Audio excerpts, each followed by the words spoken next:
La mère d'un jeune homme a été hospitalisée. Elle a été placée en soins intensifs. Quelques jours plus tard, les médecins lui ont dit que son état était désespéré. Elle pourrait expirer à tout moment. Il a quitté l'hôpital désemparé. Sur son chemin, de retour pour visiter sa mère, il s'est arrêté à une station d'essence. Pendant qu'il attendait le préposé pour remplir son réservoir, il a remarqué une dame mendiant avec ses 2 enfants tous habillés en haillons. Ils avaient vraiment faim. Il réfléchit, qui va les secourir dans ces circonstances?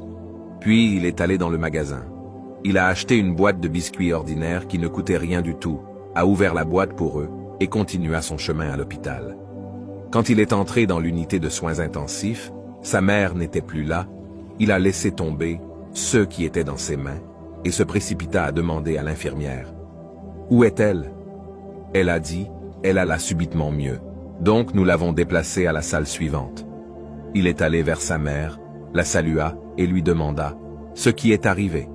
Elle a dit qu'elle a vu, pendant qu'elle était inconsciente, une dame en tenue débraillée et ses 2 enfants avec leurs mains tendues vers le ciel en priant pour elle.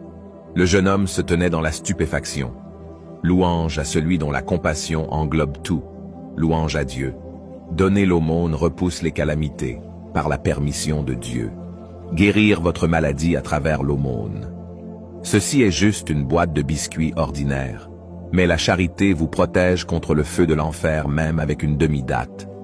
Faites de ce message votre premier acte de générosité, votre acte de charité, d'aumône. Même si vous êtes occupé, le transmettre à autant de personnes que possible est déjà un grand signe de charité. Ô Dieu, daignez alléger le fardeau de celui qui transmet ce message. Amen.